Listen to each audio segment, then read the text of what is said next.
The young Japanese nurse, barely 20 years old, felt the rough grain of the wooden bench against her skin in the makeshift medical tent. Her uniform, once pristine, was now a tattered testament to recent chaos, her sleeves stained with a stark crimson that spoke of struggle and survival. The very air she breathed was heavy, a cloying mix of antiseptic, damp canvas, and an unspoken fear that clung to everything. Directly opposite her, an American medic, a figure of alien authority, meticulously tended to her arm. His hands, surprisingly steady and gentle, moved with a practiced grace as he wound a fresh, white bandage around her wound. His voice, a low murmur, was a language she couldn't comprehend, yet its tone resonated deeply within her. A quietude, a care, as if ministering to his own kin. There was no trace of the anticipated hatred, no glint of victorious malice, only a profound, utterly disarming gentleness. It was a sentiment so unexpected, it bordered on the miraculous. All around her, other women, fellow prisoners, were hunched over steaming bowls of stew. Each spoonful was a revelation, providing more sustenance in a single sitting than they had known in days, perhaps weeks. Some were being fitted with crisp, clean uniforms, freshly laundered and folded with an almost ceremonial respect. Others had their wounds meticulously cleaned, their pain acknowledged and addressed. This wasn't the paradise of distant dreams, not yet, but it was far from the hell they had been taught to expect. It was a bewildering, unsettling state of utter confusion. For as long as she could remember, the dogma of her nation had drilled one absolute truth into her. Capture was a fate worse than death itself. Bushido, the ancient, unyielding code of the warrior, had trickled down from the samurai elite, coursing through the veins of every soldier, every auxiliary, every citizen. To surrender was an act of unforgivable dishonor, a stain upon one's family, one's revered ancestors, and the sacred person of the emperor. The shame, they were told, would be a crushing, unbearable weight. She herself, in hushed training sessions, had sworn the solemn oath, better to die than be taken. Every woman within these canvas walls had internalized this creed, believing implicitly that surrender would lead to a descent into humiliation, starvation, or tortures so exquisitely cruel that death would be a coveted release. These were the promises of their commanders. These were the expectations of their families. Yet now, in the unexpected sanctuary of this tent, permeated by the comforting aroma of brewing coffee and baking bread, the edifice of that myth began to crack and crumble. The sheer, overwhelming dissonance between deeply ingrained expectation and stark, undeniable reality was almost too much to bear. When the American soldiers had first appeared, she had instinctively braced herself for the brutal thud of a rifle butt, for mocking laughter, for the leering, triumphant gazes of conquerors. Instead, one had extended a hand, offering a cigarette. Another had silently presented a canteen filled with cool, life-giving water. When the medic's fingers, surprisingly delicate, made contact with her arm to examine the wound, she had flinched violently, anticipating a blow. But he had only frowned, a flicker of concern crossing his face, then nodded curtly and resumed his focused work. Her gaze became fixed on the pristine white bandage, a stark contrast against her bruised and discolored skin, and a chilling question wormed its way into her mind. Was this some elaborate, insidious trick? The war she had left behind, the crucible of the Pacific theater, offered no precedent for such kindness. There she had witnessed her own countrymen abandoned by their units, left to bleed out slowly because they lacked the strength to continue the march. Rations were agonizingly meager, slivers of rice stretched further with desperate additions of tree bark or sawdust. Officers were quick to deliver stinging blows across the faces of subordinates who faltered from exhaustion, justifying it as discipline. This is honor. Suffering is the true currency of loyalty. Mercy is but a weakness. This was the grim, unyielding world she had known, until now. The historical record supports fragments of this narrative. Somewhere between 35,000 and 50,000 Japanese soldiers, alongside a smaller but still significant contingent of women, would become prisoners of war before the final surrender in August 1945. All had been fed the same terrifying fabrication. The enemy would strip them of every vestige of dignity, subjecting them to such vile torments that self-annihilation would be the only escape. Yet the reality they encountered was, more often than not, a stark inverse. American prison camps, meticulously governed by the Geneva Convention, were not constructed upon principles of cruelty, but upon rigorous procedure and the pragmatic understanding that a living, healthy prisoner held more value than a brutalized corpse. For the Americans, a well-treated captive was a wellspring of intelligence, a potent tool for propaganda, a tangible demonstration of moral superiority. For the Japanese, the very concept of such treatment for an enemy was utterly beyond comprehension. Yet statistics and treaties, however precise, cannot fully convey the visceral impact of a 20-year-old nurse receiving a bowl of steaming soup instead of a torrent of scorn. She hadn't tasted meat in weeks, a lifetime ago it seemed. The broth, rich and savory, coated her lips with a forgotten oiliness, laden with vegetables whose very names had vanished from her memory.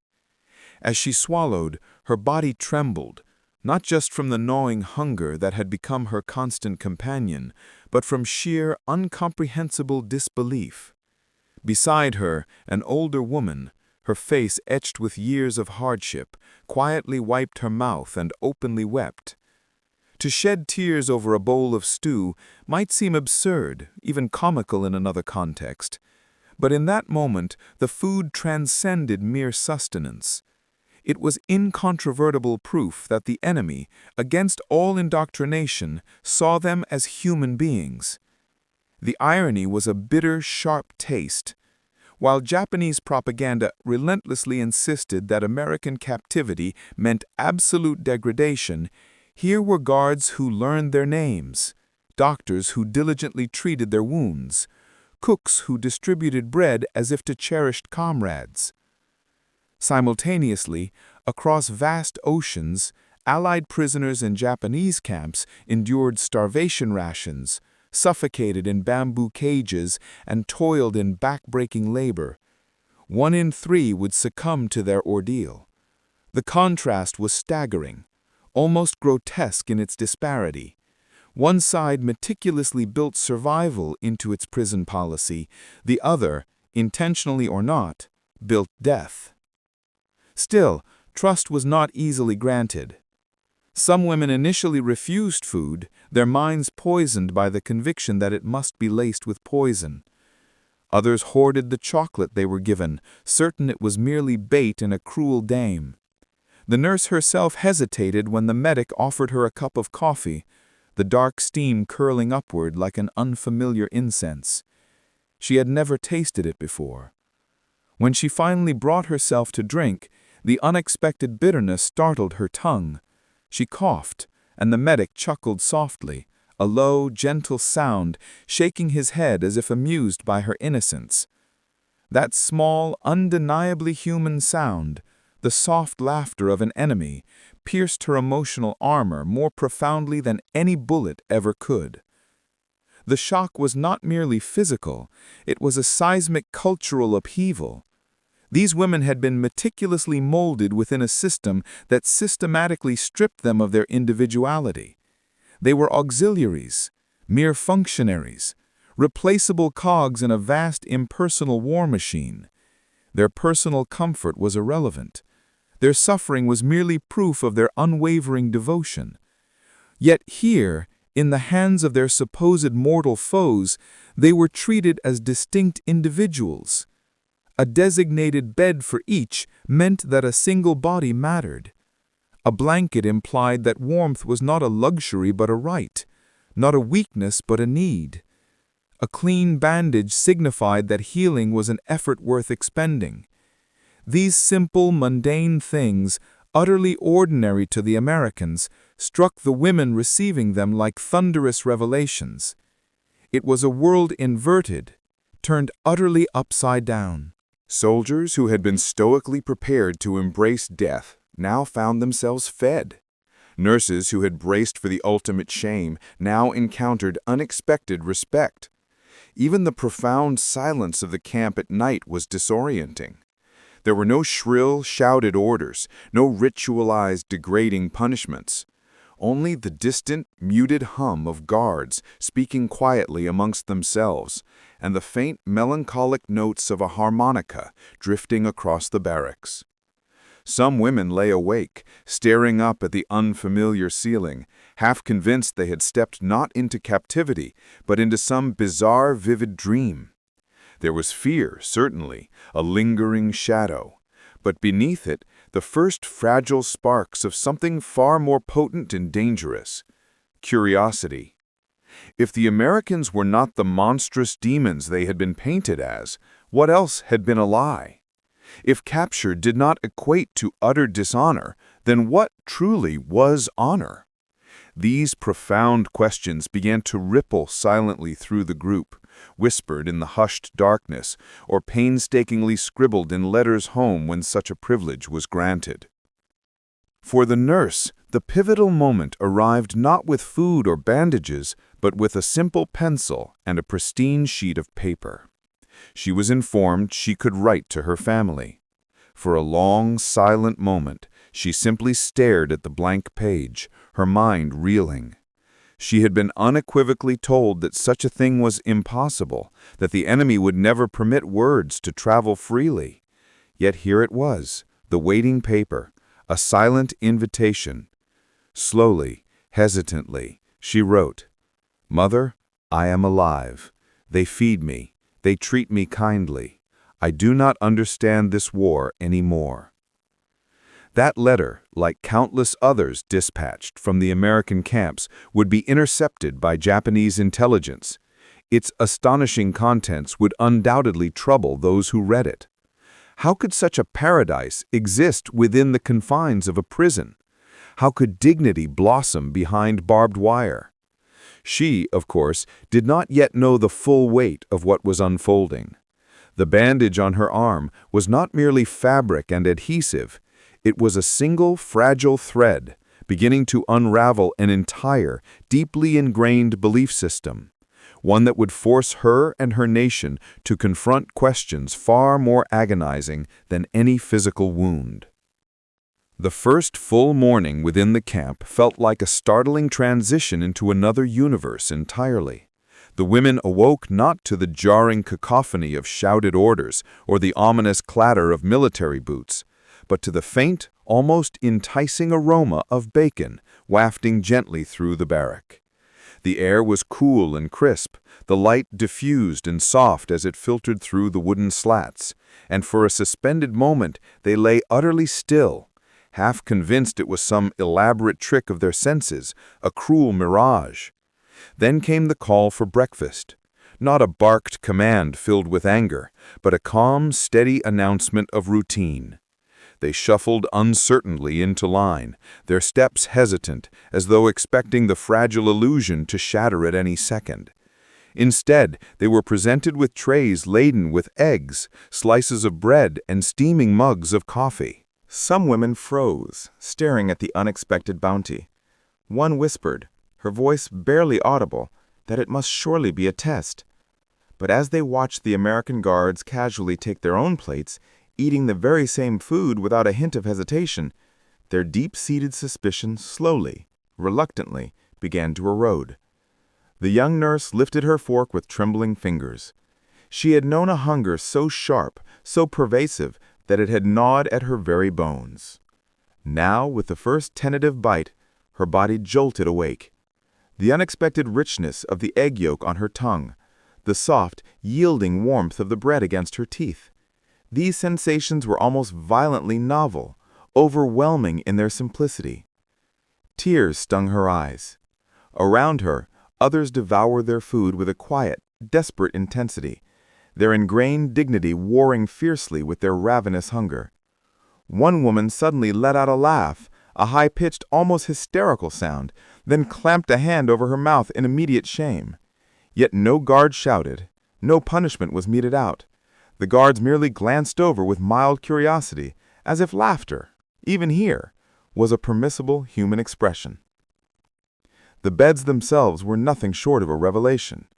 Simple wooden frames, thin mattresses, but crucially, real blankets. After months or even years of sleeping on cold dirt floors or hard bamboo mats, the mere act of lying down on something soft felt almost indecent, as if comfort itself were a profound betrayal. The nurse sat on the edge of her designated bed, gripping the blanket as if it might vanish into thin air. For the first time since leaving her home, she possessed an object that was unequivocally hers alone. That modest blanket transcended its material form, becoming a potent symbol not merely of warmth, but of her own inherent worth. By no means was the camp a place of luxury. Barbed wire still coiled menacingly along its perimeter. Guards still stood watch, their rifles ever present. Yet the very atmosphere pulsed with a strange, compelling contradiction. Captivity interwoven with profound kindness. In the afternoons, the women were presented with work assignments, entirely voluntary, never coerced. Some chose to assist in the kitchens, marveling as they learned how Americans baked bread using yeast, a stark contrast to their familiar rice flour. Others swept the grounds or meticulously tended to small, nascent gardens. One day, the nurse was handed a small packet of seeds. When she inquired why, the guard gestured toward a patch of earth, uttering words she couldn't understand, but the meaning was clear enough: grow something. To a woman trained only to patch wounds and administer morphine, the idea of coaxing life from soil felt utterly foreign, almost sacrilegious. Yet her fingers trembled, not with fear, but with a strange, nascent excitement. Letters became another source of astonishment. The prisoners were explicitly told they could write home. Skepticism was instantaneous and deeply rooted. Surely these letters would never actually reach Japan.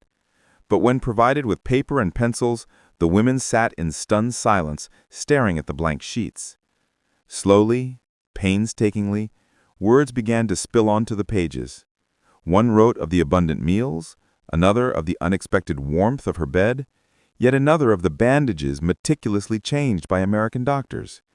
Their voices, once silenced and subsumed by the crushing weight of Bushido, now found fragile yet potent expression in ink. Those letters, after passing through strict censors, would eventually land in the hands of Japanese authorities, who found themselves confronted with testimonies that directly contradicted their own carefully crafted propaganda. In the evenings, there was even designated time for recreation. The guards provided books, some in English, others translated into simple Japanese. There were also musical instruments, harmonicas, and in one camp, even a piano. One evening, the nurse sat outside as a fellow prisoner hesitantly played a melody, the notes drifting softly across the compound. She closed her eyes, hearing not the triumphant anthems of victory or the rigid marches of the military, but something tender, almost childlike. It was music for the sheer sake of beauty. In her former world, beauty had always been suspect, a dangerous distraction from duty. Here, it was not only permitted, but encouraged. The irony was palpable, thick enough to taste on her tongue. While these women slowly adjusted to 3 nourishing meals a day, their families back in Japan clung to existence on rations so impossibly thin that children gnawed on tree bark to dull the constant ache of hunger. Allied intelligence reports estimated that the average Japanese civilian consumed fewer than 200 calories daily in 1944. Meanwhile, within the American camps, the Japanese prisoners steadily gained weight, their hollowed cheeks filling out, their bodies slowly regaining lost strength. The paradox was cruelly stark. Captivity, in its bizarre twist, offered more life than freedom had. Initially, Many of the women recoiled from these unexpected comforts, clinging fiercely to the ingrained notion that to accept them was an act of profound dishonor. Some ate with rigid, unyielding posture, refusing to display any hint of gratitude. Others furtively tucked food into their pockets, convinced that this fleeting kindness would abruptly cease. But with the passage of time, the instinct for survival began to erode the rigid walls of ideology. A stomach full of eggs and bread possessed far more persuasive power than 1,000 pamphlets filled with slogans. The nurse herself discovered that each night, as she pulled the blanket around her shoulders, the insistent voice in her head that whispered, "Shame," grew progressively quieter. In its place, another whisper began to emerge. "Maybe I am worth this." Yet the gnawing dissonance persisted. How could their sworn enemies treat them with such humanity, a humanity often denied by their own officers? How could strangers care about wounds that their supposed comrades had callously ignored? One woman, who had once been brutally beaten by her superior for collapsing from fever, now stared at her arm where an American doctor had carefully administered medicine. She remained silent, but in that profound silence resided a question louder than any spoken words. There were also unexpected moments of levity, of genuine humor. The first time the women were offered peanut butter, utter confusion reigned. One cautious finger dipped into the unfamiliar brown paste, sniffed tentatively, then licked. Her expression twisted in a comical grimace, as though betrayed, and she promptly spat it out, eliciting soft laughter from the guards. Another tried, and then another, until eventually even the nurse found herself smiling, genuinely amused by the strange, sticky sweetness. In that shared laughter, a tiny crack appeared in the formidable wall of fear. The Americans, far from being the tormentors they were depicted as, seemed almost like oddly amused companions in this strange experiment of captivity. Still, beneath the veneer of warmth and nascent comfort, a deeper current ran. Each act of kindness, however small, chipped away at the very foundations of what these women believed about honor, duty, and the nature of war. If surrender no longer meant immediate, inescapable disgrace, then what exactly had they been fighting and dying for? If the enemy was capable of such gentleness, then who truly was the barbarian? These profound, unsettling questions lingered in every bowl of soup, every clean bandage, every lingering note of music drifting through the night air. The nurse, who had once held an unwavering conviction that her life belonged solely to the emperor, now lay awake on her narrow mattress, her gaze tracing the intricate knots in the wooden ceiling above. Her thoughts drifted to her mother, gaunt and hungry in a home devoid of fuel, to her brothers marching in ragged, worn uniforms. She recalled the stew, the unexpected laughter, the fragile seeds awaiting planting.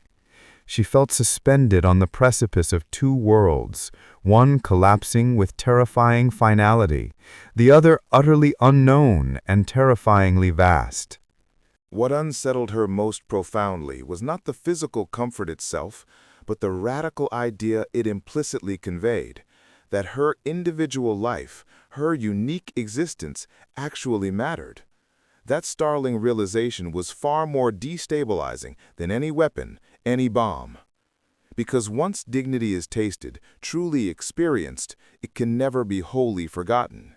And as the weeks meticulously stretched into months, as the letters traveled across vast oceans, as hushed whispers of this strange, paradoxical paradise reached the ears of those still locked in brutal combat, the implications would ripple far beyond the restrictive fences of the camp. The days within captivity began to settle into an almost disarmingly steady rhythm: morning reveille, a consistent breakfast of eggs or porridge, followed by hours that stretched wide with possibilities none of the women had dared to imagine.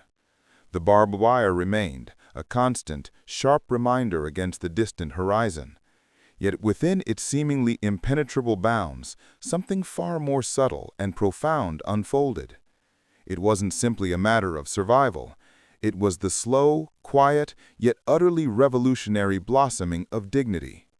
The young nurse found herself one afternoon in a makeshift classroom, a stub of chalk gripped firmly in her hand. The blackboard before her displayed English letters, carefully penned by a volunteer guard who also served as a patient, encouraging teacher.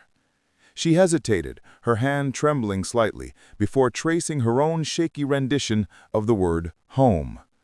The guard offered a gentle, encouraging nod, a simple gesture that carried a weight she couldn't articulate. Never before had she been asked to learn purely for her own sake. Education in her previous world had been solely about service, about honing herself into a more efficient tool for the empire. Here, learning was presented as if her intrinsic value extended far beyond her utility. That small, fragile word on the chalkboard unexpectedly opened a door she hadn't even known existed. Letters from the camp transformed into another kind of classroom. When she wrote to her mother, she struggled initially, the words stiff, awkward, laden with unspoken burdens. What truths could she possibly confess? That she was well-fed while her family starved? That American doctors treated her wounds with more care than her own commanding officers ever had? She settled on carefully chosen simple truth. The food was warm, the beds were clean, the guards were inexplicably kind. She couldn't fully comprehend it herself, but she desperately wanted her mother to know that she was alive.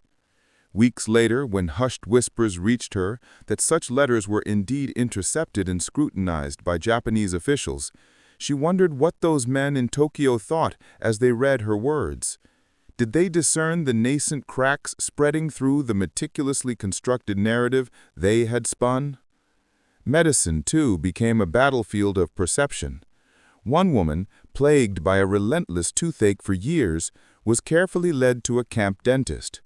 The chair was cold metal, the overhead lamp harsh and unforgiving. But when the American leaned in close and spoke softly, she realized with a jolt that his sole intention was to alleviate her suffering.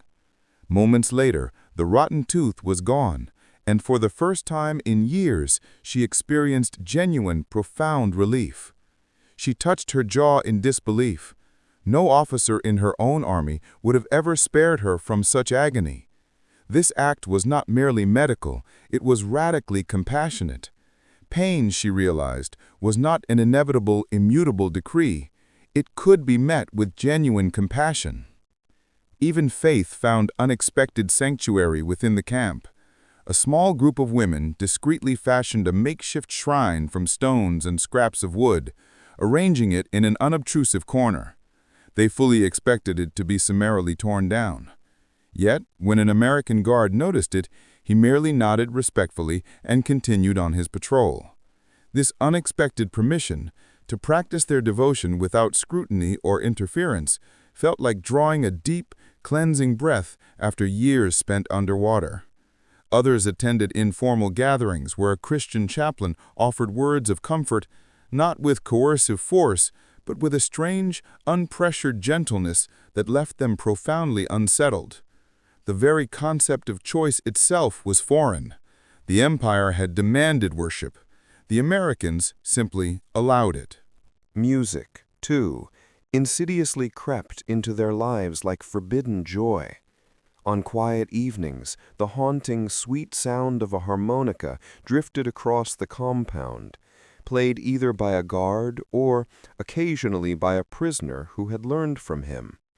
The notes were sometimes clumsy, but they carried an undeniable warmth. The nurse would sit on her bunk, eyes closed, allowing her imagination to wander to a world beyond the ravages of war. Music, in her previous existence, had always been about ceremony or command, a tool for indoctrination. Here it simply existed for its inherent beauty, a poignant reminder that there was more to life than orders bellowed through megaphones. With each passing day, the contrast deepened and sharpened. Allied prisoners languishing in Japanese camps were being worked to the brink of exhaustion in mines and jungles, their bodies wasting away, their spirits crushed beyond recognition. Reports grimly estimated that 1 in 3 would perish before any hope of liberation. Yet here, within these American fences, the Japanese women's cheeks slowly filled out. Their lost strength gradually returned, and their forgotten laughter began, tentatively, to re-emerge. The dissonance was almost unbearable. They had been indoctrinated to believe Americans were savage demons, yet demons did not provide sewing kits or books or comforting blankets against the biting cold. Each act of kindness was a deliberate blow against the formidable wall of fear, and that wall was beginning, inexorably, to crumble. The revolution that transpired was not loud or violent. It unfolded in subtle glances, in hushed confessions shared in the dark, in the evolving way the women began to carry themselves. The nurse noticed that she no longer hunched her shoulders in shame when guards passed. Instead, she cautiously met their eyes, acknowledging a shared humanity across the profound divide. Another woman, who had once hoarded her meager food, began to eat openly, no longer fearing that it would be violently snatched away. These were small, almost imperceptible changes, yet collectively they formed something truly monumental. Still, a lingering shadow of shame persisted. Some women whispered in the dead of night that they could never face their families again, that their act of surrender was unforgivable, regardless of how humanely they were treated. One even contemplated ending her life within the confines of the camp, so heavy was the crushing burden of perceived dishonor. Yet it was another prisoner who intervened, gripping her hands tightly and whispering, "If the enemy values our lives, why do we not?" That profound question hung suspended in the air, impossible to dismiss, a potent seed of transformation, intrinsic worth discovered through the eyes of supposed foes. The Americans, perhaps unknowingly, wielded kindness as a weapon far more potent than any rifle. Intelligence flowed more easily from lips unbroken by torture, offered freely by those who felt a strange, burgeoning sense of debt or even gratitude. But something far deeper was at work.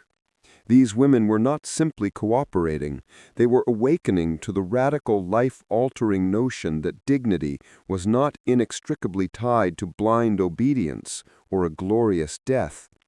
It was an inherent birthright, something no emperor or general could ever truly erase.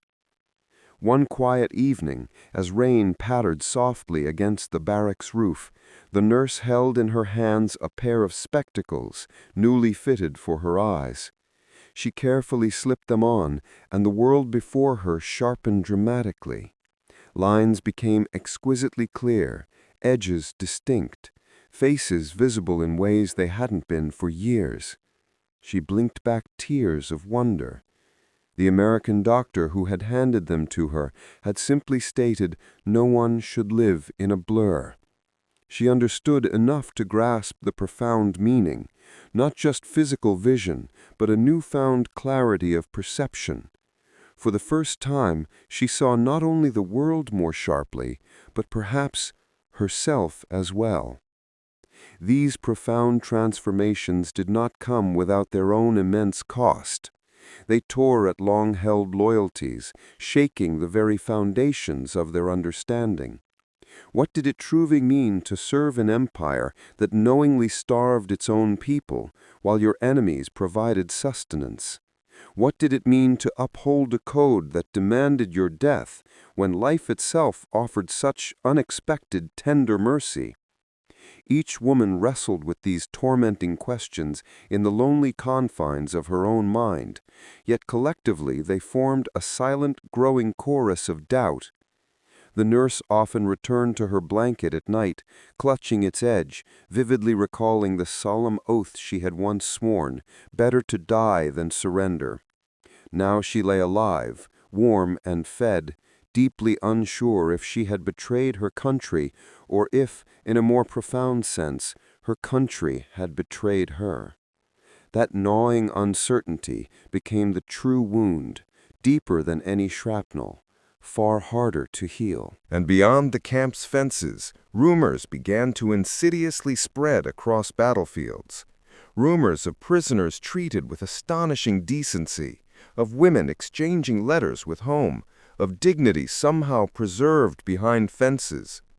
Soldiers who had once charged headlong into hopeless battles now hesitated, if only for a fleeting breath, wondering if capture might not, in fact, be the absolute end.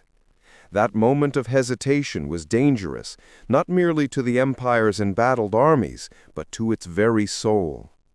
The nurse did not yet grasp the full, far-reaching weight of what was transpiring.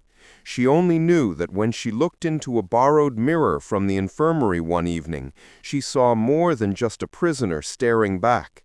She saw a human being, valuable, irreplaceable, undeniably alive.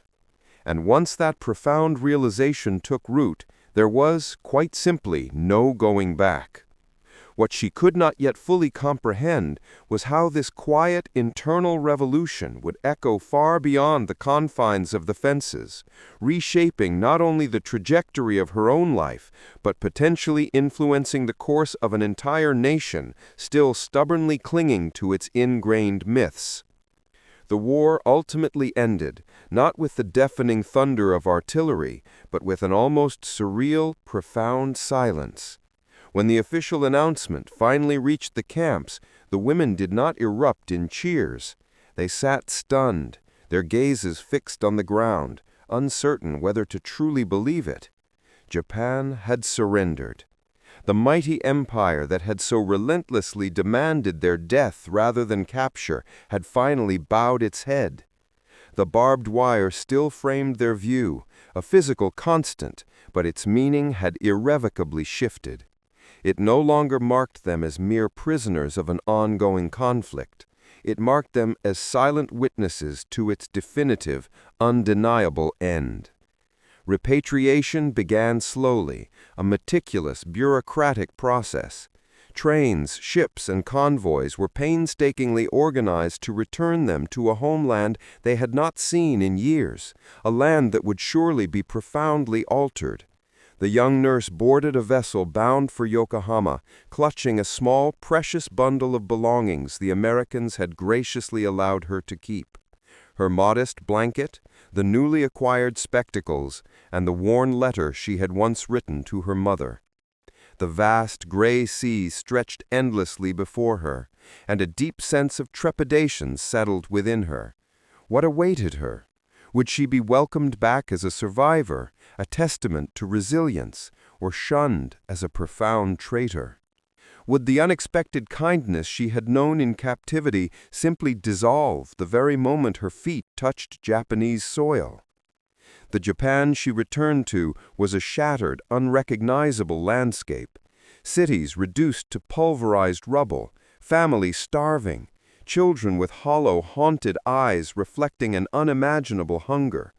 Her childhood home was gone, vanished, and her mother was thinner, more frail than she could bear to witness. Food was a precious, agonizing scarcity, fuel even scarcer. The people spoke in hushed, reverent whispers of Hiroshima and Nagasaki, of cataclysmic firestorms and the ultimate unthinkable surrender. And yet, amidst this raw, widespread devastation, the nurse carried within her the vivid, almost forbidden memories of abundance. Hot meals, clean sheets, doctors who genuinely cared. To speak of such things felt perilous, almost obscene. Yet she could not, would not erase them. The stark contrast gnawed at her soul. How could captivity have offered more profound humanity than freedom? Other women, her companions in this strange odyssey, shared similar stories.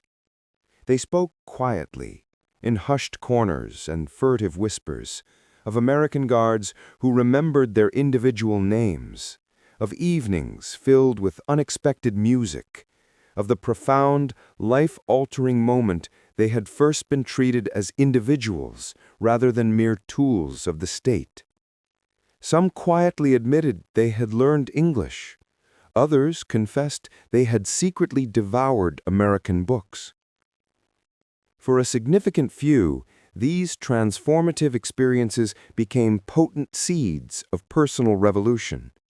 They found themselves questioning every single tenet they had been taught: the inherent worth of sacrifice, the true meaning of honor, the designated role of women beyond subservience to the empire. The revolution that had quietly begun behind the barbed wire did not end with their release. It followed them home, an invisible yet powerful force. Not all could bear the immense weight of this burden. Some returned to families who regarded them with open suspicion, deeply ashamed that they had surrendered at all. A few chose never to speak of their captivity again, burying the memory so deeply that it was as if silence itself could somehow erase it. Yet others courageously carried their testimonies into the fragile, emerging New Japan, softly telling neighbors that the Americans had not been the savage demons of propaganda, but complex, flawed, yet profoundly compassionate men. Their quiet words unsettled those who had painstakingly built their entire identity upon a foundation of fear and hatred for the enemy. For the occupying forces, these unexpected voices became invaluable, unforeseen bridges, tangible proof that true coexistence was indeed possible. Intelligence officers later conceded that the humane treatment of prisoners had yielded rewards far beyond their initial strategic expectations. Cooperation flowed naturally from individuals who felt genuinely respected, not coerced.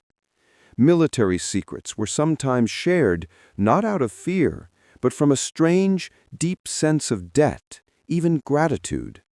Some historians would later argue that this enlightened policy may have potentially shortened the war by months, saving countless lives.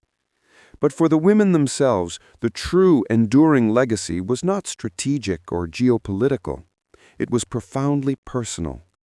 They had glimpsed a world where dignity was not an agonizing prize earned through endless suffering, but a fundamental right freely bestowed. One afternoon, many months after her return, the nurse sat with her mother amidst the sparse ruins of their former home. They carefully boiled wild weeds for soup, the broth thin and bitter on their tongues. Her mother softly inquired about the camp, her eyes carefully avoiding her daughter's face. The nurse hesitated, then haltingly described the regular meals, the comfortable beds, the precious letters. She spoke of the spectacles placed on her nose by an American doctor, of the singular moment she had seen the world clearly for the first time in years. Her mother wept quietly, not from shame, but from a profound, overwhelming relief. "At least," she whispered, her voice fragile, "someone remembered you were human." The irony was almost unbearable in its starkness. The empire had promised glorious honor and delivered widespread starvation. The enemy had promised absolutely nothing, and yet had delivered unexpected, life-affirming kindness. It was as though the world itself had been violently flipped upside down.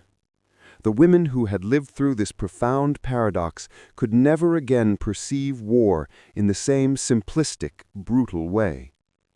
Some would become tireless advocates for peace, their voices small but insistent, within a society desperately struggling to rebuild itself.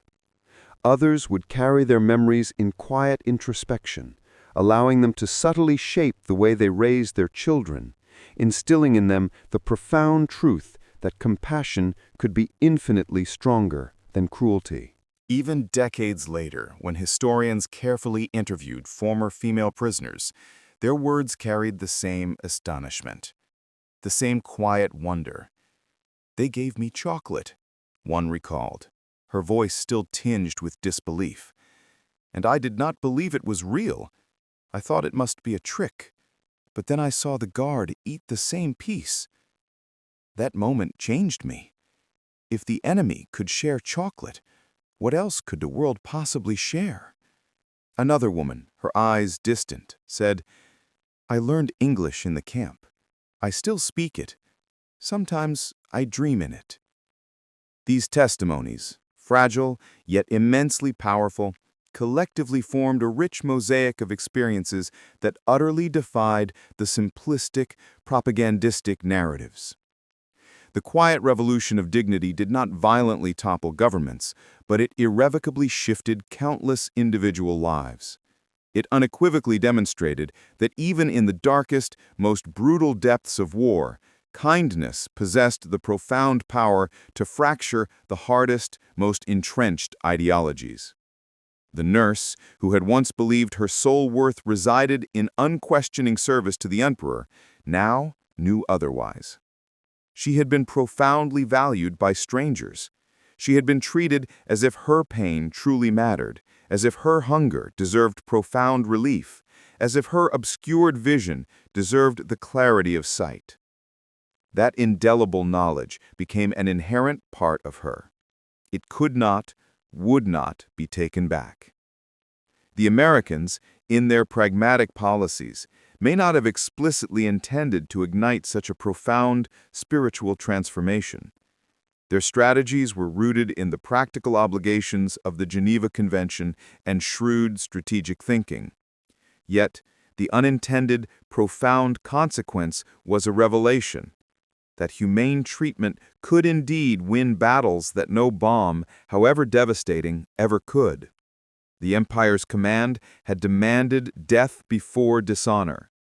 The Americans had by their actions demonstrated that life, meticulously preserved with dignity, could be an even more powerful force. The nurse carried these quiet truths within her, and they subtly colored her every perception. When she walked through the ruined, scarred streets, when she watched occupation soldiers compassionately hand out rations to hungry children, when she held her mother's frail hand at night, she remembered the camp not as a prison, but as a strange, paradoxical paradise.